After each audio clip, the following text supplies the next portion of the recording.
morning, Nick. Thank you very much for taking this time to talk to us at Edison. I was interested in your general views about what is happening in the industry at the moment. And first of all, I would like to hear your views on whether you think how advertisers spend their money is more important than what they spend. Well, it's two streams, really. I think how much they spend, we know, is a major factor in advertisers' ability to gain share of voice. And we know share of voice creates share of mind for consumers and therefore encourages brands to be top of mind and therefore high up the purchase consideration list. But how they spend their funds, their media investment funds, is obviously critical in terms of the ability to reach audiences in a very cost-effective and efficient manner. So I think it's two streams. If you have budget constraints, then clearly how you spend your money becomes even more important. But we shouldn't forget that the ability to capture share of voice and share of mind still remains important, even in a very fragmented channel environment.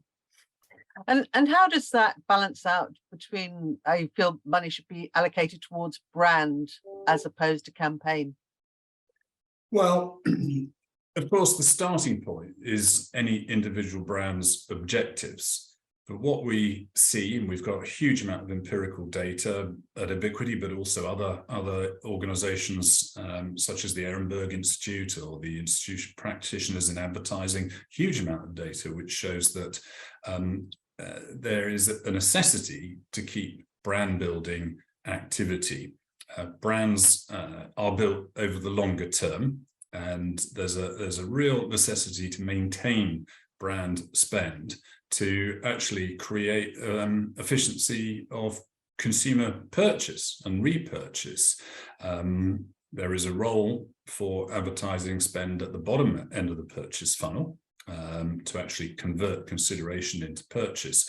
But what we see is the balance of spend between brand and performance has got out of kilter.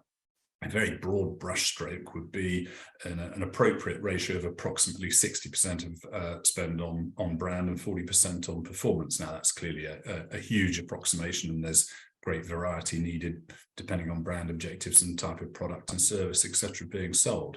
But we see it being hugely out of kilter, and I would suggest there are, on a global basis, tens of billions of dollars of overspend at the bottom end of the purchase funnel, particularly in paid search.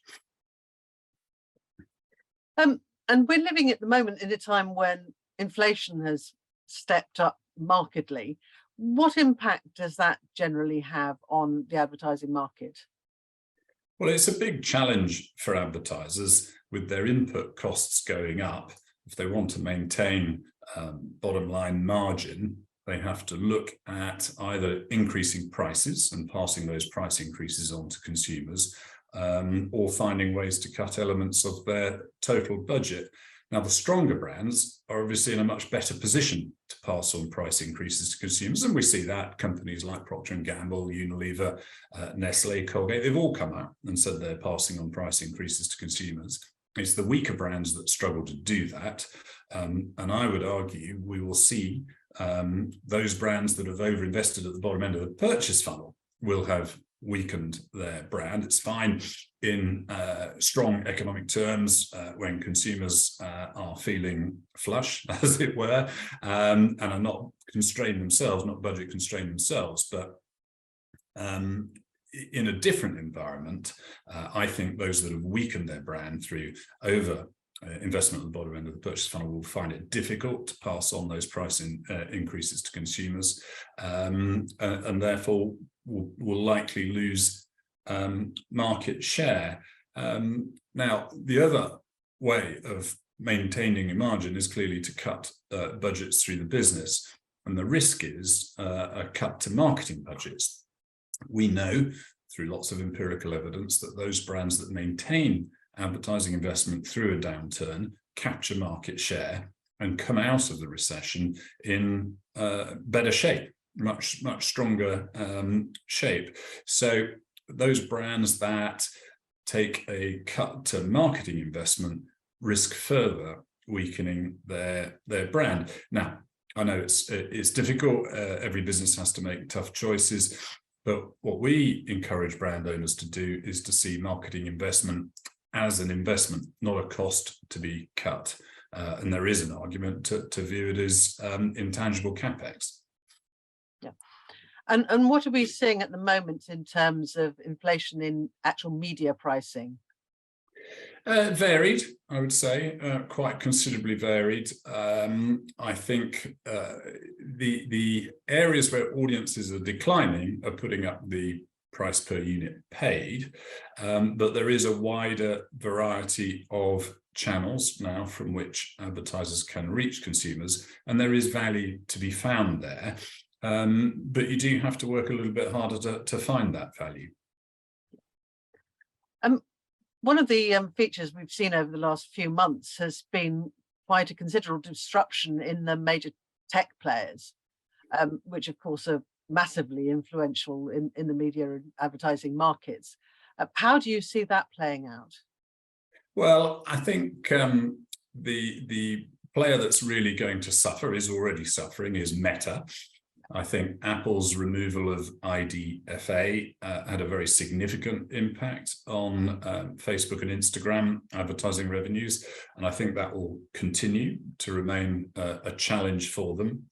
We're also seeing the rise of other players, TikTok most notably, in terms of attracting advertising spend that has been allocated to social media, attracting that away largely from Facebook and Instagram.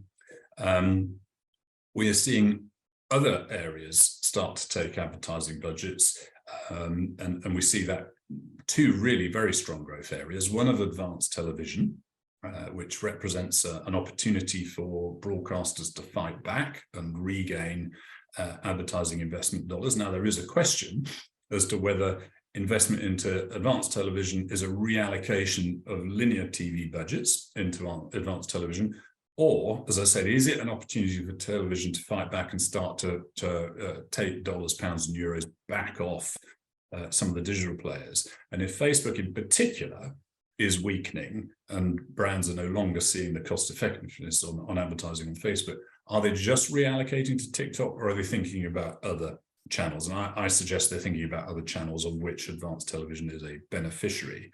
The other area is commerce media or retail media. Obviously, everybody's very familiar with Amazon building a big media sales business, but now most other retailers are understanding they can monetize the audiences that come to their websites. So we've seen Walmart sign a deal with the trade desk for Walmart Connect. We're seeing in the United States, Target, Kroger, Instacart, everybody bringing advertising sales businesses to market. We're seeing that starting to happen in the UK as well. So that's a really interesting dynamic. Now, again, the question is, will the investments on those channels come from trade budgets, or will they come from media budgets? And I think there's probably the majority will come from trade budgets, which represents new money into the media environment, but they might well attract dollars away from other areas as well. So we see quite a lot of growth, and the other player to think about or to recognize is Apple, which is has been quietly building a very large advertising business, and clearly the removal of IDFA to damage Facebook and Instagram is also to suck advertising dollars into their environment. Excellent. Thank you very much indeed. Thank you.